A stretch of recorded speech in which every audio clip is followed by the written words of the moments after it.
નમસ્તે વિદ્યાર્થી મિત્રો, આપણે ગયા લેક્ચરની અંદર આદિકોષ કેન્દ્રિત કોષ એટલે કે બેક્ટેરિયાના કોષોની અંદર પ્રત્યાંકનની પ્રક્રિયા છે એ કઈ રીતે થાય એ આપણે જોયું હતું. હવે ત્યાર પછી સુકોષ કેન્દ્રી કોષોમાં પ્રત્યાંકનની ક્રિયા એટલે અહીંયા છે સુકોષ કેન્દ્રી કોષની અંદર બે વધારે જટિલતાઓ આપણે જોવા મળે છે. જે લખેલું છે ત્યાં અહીંયા આપણે આ પ્રશ્ન છે એ લખી નાખવાનો છે. એટલે ત્યાં પ્રશ્ન છે એ લખો, ત્યાં ઉપર સુકોષ કેન્દ્રીમાં બે વધારાની જટિલતાઓ જોવા મળે છે એના ઉપર પ્રશ્ન લખો. સુકોષ કેન્દ્રી સજીવોમાં સુકોષ કેન્દ્રી સજીવોમાં પ્રત્યાંકનની ક્રિયા. સુકોષ કેન્દ્રી સજીવોમાં પ્રત્યાંકનની ક્રિયા. અથવા તો આપણને એમ પૂછે કે સુકોષ કેન્દ્રી સજીવોમાં પ્રત્યાંકનની ક્રિયા માટેની જટિલતા. સુકોષ કેન્દ્રી સજીવોમાં પ્રત્યાંકનની ક્રિયા માટેની જટિલતાઓ સમજાવો. તો આપણે આદિકોષ કેન્દ્રી કોષોની અંદર અહીં પ્રત્યાંકનની પ્રક્રિયા વિશે જોઈ ગયા. હવે એ જ રીતે સુકોષ કેન્દ્રી સજીવોની અંદર પ્રત્યાંકનની પ્રક્રિયા. તો આવી સુકોષ કેન્દ્રી સજીવોની અંદર પ્રત્યાંકનની ક્રિયામાં બે વધારાની જટિલતાઓ આપણને જોવા મળે છે. જેમાં પહેલી જટિલતા શું છે? તો કે કોષ કેન્દ્રમાં ઓછામાં ઓછા 3 પ્રકારના આરએનએ પોલિમરેઝ જોવા મળે છે. જે અંગિકાઓમાં જોવા મળતા આરએનએ પોલિમરેઝ સહિતના પોલિમરેઝ છે. કે આવો આરએનએ પોલિમરેઝ છે એ જુદી જુદી અંગિકાઓની અંદર પણ જોવા મળે. જે કોષની અંદર આવેલી કેટલીક અંગિકાઓ હોય એની અંદર પણ જોવા મળે. આ ઉપરાંત કોષ કેન્દ્રની અંદર ઓછામાં ઓછા 3 પ્રકારના આરએનએ આવેલા હોય. એમાં આવા આરએનએ જે છે એ 3 પ્રકારના હોય. જેમાં અંગિકાઓની અંદર જોવા મળતા આરએનએ સહિતના આરએનએનો સમાવેશ થાય. એટલે એમાં સ્પષ્ટ રીતે શ્રમ વિભાજન આવેલું હોય. સ્પષ્ટ રીતે એમાં શ્રમ વિભાજન એટલે કે એની અંદર જુદા જુદા જે આવા કાર્યો છે, કોષના જે કાર્યો છે એની વહેંચણી થયેલી જોવા મળે. કોષ છે સ્પષ્ટ રીતે શ્રમ વિભાજનની ક્રિયા દર્શાવતું હોય, કાર્યની વહેંચણી કરતું હોય. કારણ કે સુકોષ કેન્દ્રી સજીવોની અંદર દરેક જે કોષોના અંદર આવેલી અંગિકાઓ છે સ્વતંત્ર કામ કરતી હોય. જેમ કે એમાં રિબોઝોમ છે પ્રોટીન સંશ્લેષણનું કામ કરે, લાઇસોઝોમ છે ચયાપચયની ક્રિયા સાથે સંકળાયેલું હોય. એમ અલગ અલગ કાર્યો સાથે એ કાર્ય કરતા હોય. એટલે એમાં શ્રમ વિભાજન જોવા મળે. જેની અંદર આ 3 પ્રકારના જે આવા આરએનએ પોલિમરેઝ આવેલા છે એ આરએનએ પોલિમરેઝ છે એ ક્યાં ક્યાં હોય? તો કે જેમાં આરએનએ પોલિમરેઝ 1 આરએનએ પોલિમરેઝ 1 ની અંદર આરઆરએનએ તરીકે ઓળખાતા આરએનએનો સમાવેશ થાય, જેનું એ પ્રત્યાંકન કરે. જેમાં આવા આરઆરએનએ જે છે એ પાછા 3 પ્રકારના હોય. એના જે આરઆરએનએ જે એસ એટલે એની સ્ટ્રેટ એટલે એની શૃંખલાઓ 28S, 18S અને 2.5S. એટલે આ જે આરઆરએનએની જેવી શૃંખલા એની એસ એટલે એની શૃંખલા જે છે એ 18 જેના ન્યુક્લિયોટાઇડના ક્રમ હોય એના આધારે એની શૃંખલાઓ આવેલી હોય. તો આવા 28 સ્ટ્રેન્ડ, 18 અને 2.8નું એ પ્રત્યાંકન કરે.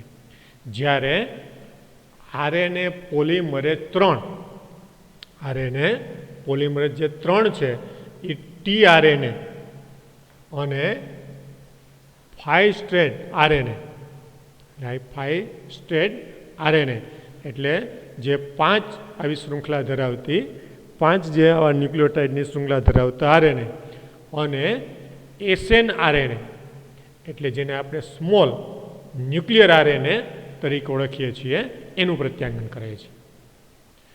એસએન આરએનએ એટલે કે સ્મોલ ન્યુક્લિયર આરએનએ.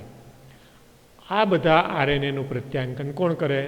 તો કે આરએનએ પોલિમરેઝ 3. આરએનએ પોલિમરેઝ 3 જે છે એ આવું ટીઆરએનએ, 5S આરએનએ અને એસએન આરએનએનું પ્રત્યાંગન કરે. આરએનએ પોલિમરેઝ 1 કોનું પ્રત્યાંગન કરે? તો કે આરઆરએનએનું. આવા આરઆરએનએ છે એ અલગ અલગ આવી શૃંખલાઓ ધરાવતા હોય, એની સ્ટેટ ધરાવતા હોય, 28, 18 અને 5.8.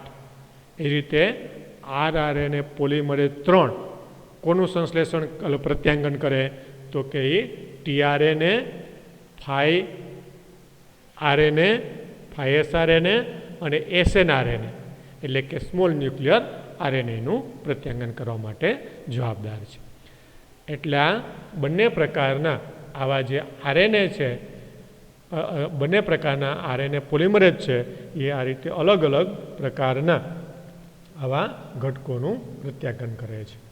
અને આ રીતે આવા જે ઘટકોનું પ્રત્યાંગન થાય એ અલગ અલગ રીતે કાર્ય કરે છે. એ રીતે જે ત્રીજા પ્રકારનું ત્રીજા પ્રકારનું આરએનએ પોલિમરેઝ, જેને આપણે આરએનએ પોલિમરેઝ 2 કહીએ છીએ. પહેલાં 2 પ્રકાર આગળ આવી ગયા, આરએનએ પોલિમરેઝ 1 અને આરએનએ પોલિમરેઝ 3. પછી આરએનએ પોલિમરેઝ 2 એ શું કરે? તો કે જે એમઆરએનએના પૂર્વ સ્વરૂપ એટલે કે હેટ્રોજીનસ ન્યુક્લિયરનું પ્રત્યાંગન કરે છે.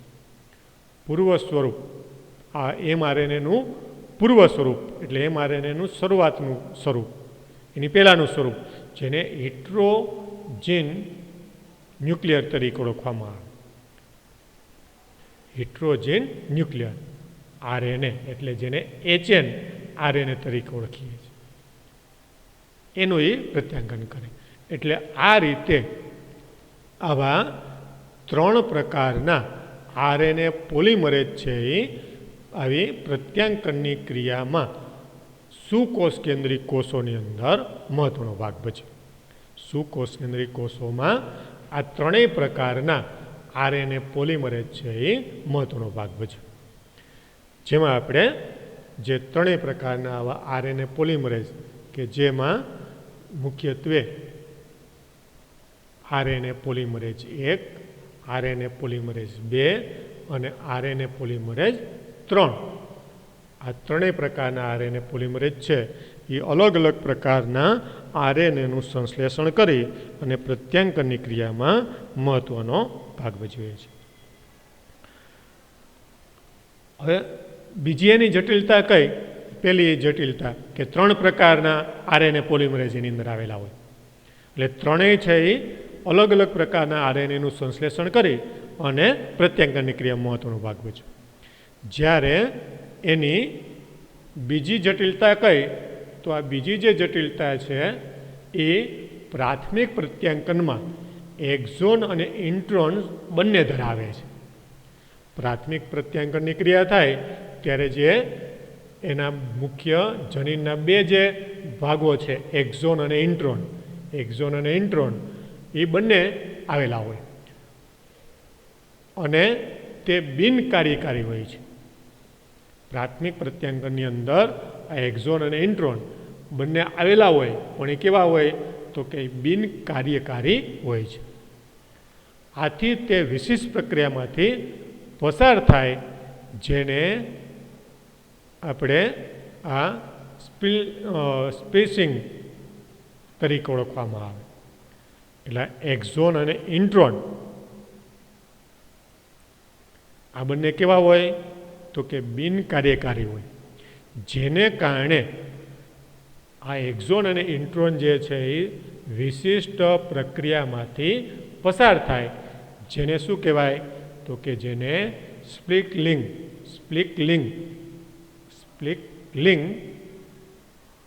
તરીકે ઓળખવામાં આવે. જેમાં ઇન્ટ્રોન દૂર થઈ જાય, ઇન્ટ્રોન છે એ દૂર થઈ જાય અને એક્ઝોન એક નિશ્ચિત ક્રમમાં એકબીજા સાથે જોડાઈ જાય. આ પ્રક્રિયાની અંદર શું થાય તો કે જેમાં આ ઇન્ટ્રોન જે છે એ દૂર થઈ જાય અને એક્ઝોન જે છે એ એક નિશ્ચિત ક્રમની અંદર જોડાઈ જાય. આ રીતે HNRNA વધારાની પ્રક્રિયાઓ જેમ કે કેપિંગ અને ટેલિંગમાંથી પસાર થાય છે. જ્યારે આ HNRNA જે છે એ વધારાની પ્રક્રિયાઓ જેવી કે કેપિંગ અને ટેલિંગ જેવી પ્રક્રિયાઓની અંદરથી પસાર થાય અને આવી ચોક્કસ પ્રક્રિયામાંથી પસાર થઈ અને પછી આવું RNA છે નિર્માણ થાય. આ આવી સ્પ્લિસિંગ જેવી પ્રક્રિયા, સ્લિપસિંગ પ્રક્રિયા તરીકે એને ઓળખવામાં આવે. એની અંદર શું થાય તો કે એમાં એ પ્રક્રિયાની અંદર ઇન્ટ્રોન દૂર થઈ જાય અને એક્ઝોન છે એ જોડાઈ જાય અને પછી આ HNRNA જે હોય એ કેપિંગ અને ટેલિંગ જેવી પ્રક્રિયામાંથી પસાર થાય અને આ કેપિંગમાં એક વિલક્ષણ ન્યુક્લિયોટાઇડ જેને મિથાઇલ ગ્લાનોસિન ટ્રાઇફોસ્ફેટ, મિથાઇલ ગ્વાનોસિન ટ્રાઇફોસ્ફેટ તરીકે ઓળખવામાં આવે. આ કેપિંગની પ્રક્રિયાની અંદર શું થાય તો કે એમાં એક વિલક્ષણ ન્યુક્લિયોટાઇડ મિથાઇલ ગ્વાનોસિન ટ્રાઇફોસ્ફેટ નામનો જે આ ન્યુક્લિયોટાઇડ છે એ HNRNAના ફાઇડેજ છેડા ઉપર જોડાઈ જાય છે અને ટેલિંગમાં એડિનાઇલેટેડ સમૂહ કે જે 200 થી 300 આવા ન્યુક્લિયોટાઇડનો બનેલો હોય એવો એડિનાઇલેટેડ સમૂહ સ્વતંત્ર રીતે ટેમ્પલેટના 3' છેડા ઉપર ઉમેરાય છે. આ ટેલિંગ પ્રક્રિયાની અંદર શું થાય તો કે એડિનાઇલેટ સમૂહ જે છે એ ટેમ્પલેટના 3' છેડા પર ઉમેરાય છે. એટલે કેપિંગ પ્રક્રિયાની અંદર શું થયું જો બરાબર ધ્યાન રાખજો તો કે કેપિંગ પ્રક્રિયાની અંદર એક વિલક્ષણ ન્યુક્લિયોટાઇડ એટલે કે મિથાઇલ ગ્વાનોસિન ટ્રાઇફોસ્ફેટ એ આ HNRNAના ફાઇડેજ છેડા સાથે જોડાય. જ્યારે ટેલિંગ પ્રક્રિયાની અંદર શું થાય તો કે એડિનાઇલેટેડ સમૂહ સ્વતંત્ર રીતે ટેમ્પલેટના 3' છેડા તરફ જોડાય. એટલે કેપિંગ પ્રક્રિયાની અંદર આ મિથાઇલ ગ્લાનોસિન ટ્રાઇફોસ્ફેટ જે ફાઇડેજ છેડા તરફ જોડાય અને ટેલિંગ પ્રક્રિયાની અંદર એડિનાઇલેટેડ સમૂહ જે ટેમ્પલેટ શૃંખલાની અંદર 3' છેડા તરફ ઉમેરાય. આ રીતે પૂર્ણ સંસાધિત HNRNAને હવે mRNA તરીકે ઓળખવામાં આવે. હવે આ રીતે આ બંને જોડાય અને પછી સંપૂર્ણ જે mRNA બને એને હવે આપણે સંપૂર્ણ mRNA તરીકે આપણે ઓળખી શકીએ. આ રીતે પૂર્ણ સંસાધિત જે hRNA છે એને હવે શું કહેવાય પૂર્ણ mRNA કહેવાય.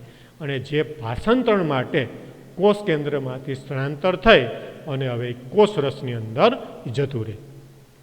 હવે એ શું કરે તો કે હવે ભાષાંતરની ક્રિયા માટે કોષ કેન્દ્રમાંથી સ્થળાંતર પામી જાય અને ક્યાં વહી જાય તો કે કોષરસની અંદર વહી જાય.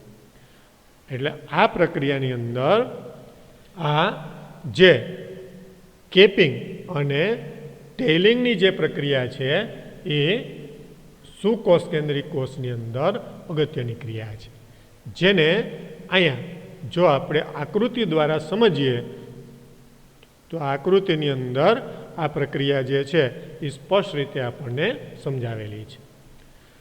તો આ આકૃતિની અંદર જે આ પ્રક્રિયા છે એની અંદર પહેલાં જુઓ આ પ્રથમ જે આકૃતિ છે એની અંદર આ DNAની એક શૃંખલા છે જેની અંદર આ RNA પોલિમરેઝ નામનો જે ઉત્સેચક છે એ જોડાય છે. આ કેપિંગ જે પ્રક્રિયા થઈ એ કેપિંગ પ્રક્રિયાની અંદર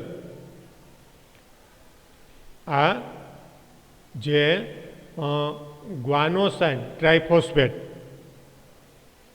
ગ્વાનોસાઇન ટ્રાઇફોસ્ફેટ જ્યાં MgPPP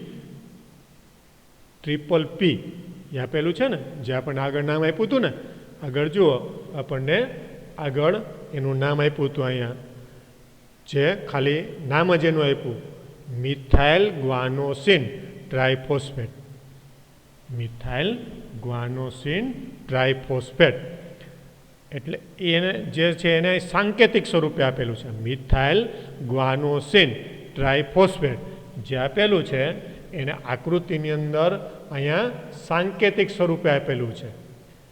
એટલે જો અહીંયા આકૃતિની અંદર આ સાંકેતિક સ્વરૂપની જે માહિતી છે એની અંદર એને શું આપ્યું તો કે આ જે કેપિંગ જે છેડો છે એની સાથે આ MgPPP એટલે શું થાય તો કે મિથાઇલ ગ્વાનોસિન ટ્રાઇફોસ્ફેટ, 3 ફોસ્ફેટના અણુ એટલે ટ્રાઇફોસ્ફેટ એની સાથે જોડાય.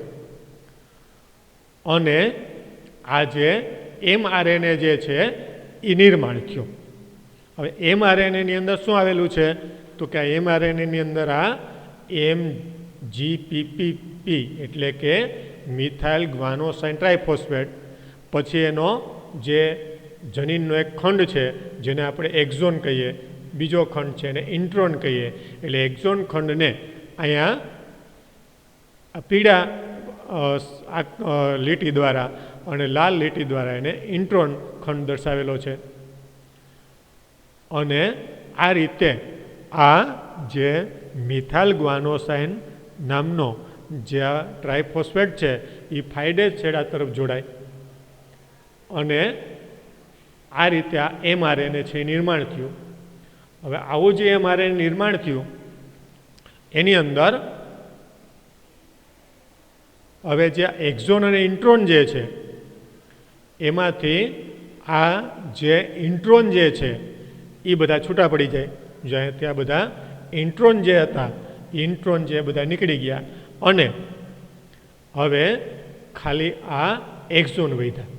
જો આ જે શૃંખલા છે એની અંદર શું વધ્યું તો કે ખાલી એક્ઝોન વધ્યા, ઇન્ટ્રોન નીકળી ગયા, એક્સોન ખાલી વધ્યા. અને એક્સોન છે એ જોડાય અને હવે સંદેશવાહક RNA એટલે કે mRNAનું અહીંયા નિર્માણ કરશે. એટલે આ રીતે અહીંયા mRNA એટલે કે સંદેશવાહક RNA જે છે એ નિર્માણ થાય. અને આવું જે સંદેશવાહક RNA નિર્માણ થવાની જે આ પ્રક્રિયા થઈ એ પ્રક્રિયાની અંદર આપણને આ કેપિંગ અને ટેલિંગ એમ 2 મુખ્ય આવી પ્રક્રિયાઓ દ્વારા આ બંને જે પ્રક્રિયાઓ પૂરી થઈ એટલે એમાંથી આ mRNA નિર્માણ થયું. એટલે કેપિંગ અને ટેલિંગ પ્રક્રિયા થઈ. કેપિંગ પ્રક્રિયાની અંદર શું થયું તો કે ન્યુક્લિયોટાઇડ એટલે કે મિથાઇલ ગ્વાનોસિન ટ્રાઇફોસ્ફેટ જે ફાઇડેજ છેડા તરફ જોડાણો. અને ટેલિંગ પ્રક્રિયાની અંદર શું થયું તો કે જેમાં એડિનાઇલેટ સમૂહ સ્વતંત્ર રીતે ટેમ્પલેટના 3' છેડા પર ઉમેરાણો અને પૂર્ણ સંસાધિત HNRNA નિર્માણ થયું. અને જે હવે mRNA એટલે કે સંદેશવાહક RNA તરીકે ઓળખાય. અને આ સંદેશવાહક RNA જે છે એ નિર્માણ થઈ જાય એટલે કોષ કેન્દ્રમાંથી સ્થળાંતર થઈ જાય અને કોષરસની અંદર આવતું રહે. અને કોષરસની અંદર આવે પછી કોષરસની અંદર ક્યાંય આવે તો કે જે રિબોઝોમ ઉપર ગોઠવાશે. અને પ્રોટીનનું સંશ્લેષણ કોણ કરશે તો કે હવે રિબોઝોમ કરશે. આ રીતે આ સમગ્ર જે પ્રક્રિયા છે એની અંદર જટિલતાઓના મહત્વને સમજવાની શરૂઆત થઈ છે. આ રીતે સુકોષ કેન્દ્રી કોષની અંદર આવી પ્રત્યાંકનની પ્રક્રિયાની જે જટિલતા છે એને આપણે આ સમગ્ર પ્રક્રિયા દરમિયાન આ સમગ્ર જે ઉપર આપણે 2 મુખ્ય જટિલતાઓ જોઈ એ જટિલતાઓના આ પ્રકારની પ્રક્રિયાને સમજવા માટે મહત્વની બની. આ રીતે વિભાજિત જનીન વ્યવસ્થા જનીન સંકુલની પ્રાચીન રચનાને પ્રસ્તુત કરે છે. એટલે આ રીતે સ્પ્લિટ જીન કે જેને આપણે વિભાજિત જીન કહીએ છીએ એને આપણે વિભાજિત જીન અથવા જનીન કહીએ છીએ. આ વિભાજિત જનીન જે વ્યવસ્થા છે એ જનીન સંકુલની પ્રાચીન રચનાને પ્રસ્તુત કરે છે.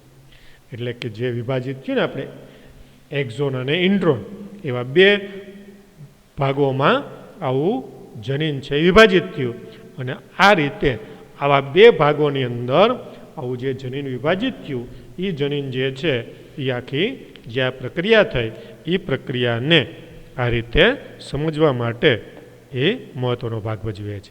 એટલે આ રીતે આ જે પ્રક્રિયા છે એની અંદર મુખ્યત્વે સુકોષ કેન્દ્રિત કોષોની અંદર આ જટિલ અને લાંબી પ્રક્રિયા દ્વારા આખી પ્રક્રિયા છે એ શરૂ થાય અને એના દ્વારા આપણને આ પ્રકારના જે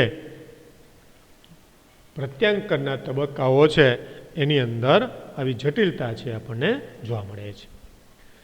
એટલે આ રીતે એની જટિલતાને સમજવા માટે આપણે આ સુકોષ કેન્દ્રિત કોષની અંદર ની રચના આપણી છે. આ રીતે જે જનીન સંકુલની અંદર આ વિભાજિત જનીનની જે વ્યવસ્થા છે એ એની પ્રાચીન રચનાને પ્રસ્તુત કરે છે અને ઇન્ટ્રોન્સની હાજરી પ્રાચીન યુગની યાદ અપાવે છે. અને આ જે સ્લીપસિંગ પ્રક્રિયા જે થઈ સ્લીપસિંગ જે પ્રક્રિયા થઈ એ પ્રક્રિયા આરએનએ વિશ્વની પ્રભુતાને વ્યક્ત કરે છે. આરએનએ વિશ્વ એટલે કે આરએનએની જે આખી જે પ્રક્રિયા થઈ આરએનએના જે પ્રકાર છે જેને આપણે અલગ અલગ પ્રકારના આરએનએ કહીએ છીએ એ આરએનએની આખી જે પ્રક્રિયા થઈ એને સમજવા માટેની જે આખી પ્રક્રિયા છે એ રજૂ કરે છે. આ રીતે અર્વાચીન સમયમાં સજીવ તંત્રમાં આરએનએ અને આરએનએ આધારિત પ્રક્રિયાઓને સમજવી અત્યંત આવશ્યકતા મનાય છે. એટલે આ રીતે સજીવ તંત્રની અંદર આ આરએનએ અને આરએનએ આધારિત જે આવી પ્રક્રિયાઓ થતી હોય એને જો આપણે વ્યવસ્થિત રીતે સમજી શકીએ, એને જો આપણે વ્યવસ્થિત રીતે રજૂ કરી શકીએ તો આપણને આખી પ્રત્યાંકની જે પ્રક્રિયા છે એ સમજાઈ શકે. એટલે આ રીતે સુકોષ કેન્દ્રિત સજીવોની અંદર આવી પ્રત્યાંકની જે પ્રક્રિયા છે એ થોડીક જટિલ રીતે થતી આપણને જોવા મળે છે. આવી પ્રક્રિયા છે થોડીક જટિલ જોવા મળે છે.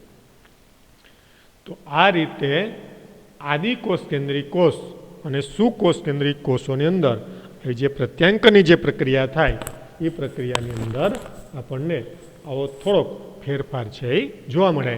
અને આ પ્રકારનો જે ફેરફાર છે એને કારણે એની અંદર જે એની પ્રાચીનતા અને આધુનિક જે સમયની અંદર આવી પ્રત્યાંકનની પ્રક્રિયા કઈ રીતે થાય છે એ સમજવા માટે આપણને ઉપયોગી બને છે.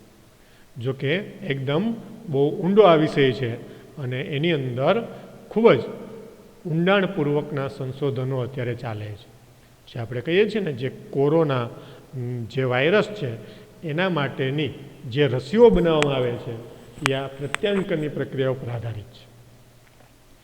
આવી પ્રત્યાંકનની પ્રક્રિયા ઉપર આ પ્રક્રિયા છે આધારિત છે.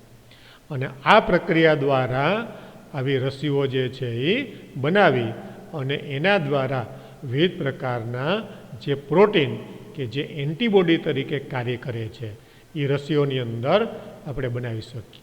એટલે જો આવા તૈયાર એન્ટીબોડી બનાવી અને રસી સ્વરૂપે આપવામાં આવે તો આવા કોરોનાના વાયરસને આપણે સંપૂર્ણપણે નાશ કરી શકીએ. પણ હજી સુધી આપણને જે રસીઓ બને છે એની અંદર એવો સ્પષ્ટ રીતે કોઈ ખ્યાલ છે આવ્યો નથી કે કોઈ રસી બનાવતી જુદી જુદી જે કંપનીઓ છે એણે સ્પષ્ટ રીતે એવો ખ્યાલ આપ્યો નથી કે કોરોનાની રસીઓની અંદર આવા એન્ટીબોડી કે જે કોરોના વાયરસનો સીધો નાશ કરી શકે એવા એન્ટીબોડી એની અંદર બનાવવામાં આવે છે કે આપણા શરીરમાં એન્ટીબોડી નિર્માણ થઈ શકે એવા માટેના પ્રોટીન છે એ દાખલ કરવામાં આવે છે.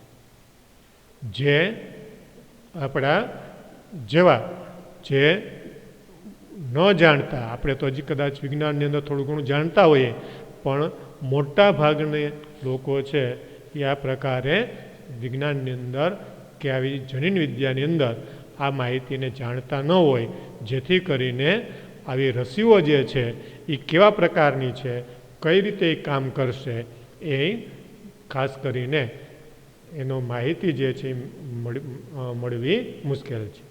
આવી રસીઓ છે એ આ રીતે બે રીતે કામ કરતી હોય. એક તો સીધા એન્ટીબોડીને આપણા શરીરની અંદર દાખલ કરી અને આવા એન્ટીબોડી દ્વારા સીધા જ જે એક એન્ટીજન કે જે કોરોના વાયરસ છે તો એક પ્રકારના વાયરસ એક એન્ટીજન છે, એનો સીધો નાશ કરી શકાય. અને બીજી રીતે આપણા શરીરની અંદર એવા પ્રકારના પ્રોટીન છે એ દાખલ કરવામાં આવે કે જેથી કરીને આપણા શરીરની અંદર જ એન્ટીબોડી છે નિર્માણ થાય. પણ હજી સુધી આવા કોઈપણ પ્રકારની સ્પષ્ટતા જે છે એ આ પ્રકારની રસીઓની અંદર કરવામાં આવતી નથી કે એની અંદર કયા પ્રકારની રસીઓ જે છે એ બનાવવામાં આવે છે. રસી આવે છે, એની તૈયારી થઈ ગઈ છે, આપવા માટેની વ્યવસ્થા કરવામાં આવે છે, બધી બાબત જે છે એ અત્યારે ચર્ચાય છે. પણ આ બે બાબતમાંથી કોઈ બાબતની હજી સંપૂર્ણપણે કોઈ પણ નથી રસી બનાવતી કંપનીઓ એનો ઉલ્લેખ કરતી, કે નથી કોઈ મીડિયાવાળા એનો ઉલ્લેખ કરતા, કે નથી કોઈ ગવર્મેન્ટ એનો ઉલ્લેખ કરતી, કે જેથી કરીને રસીની જે સફળતા કેટલા પ્રમાણમાં છે એનો ખ્યાલ છે એ એના ઉપરથી આવી શકે.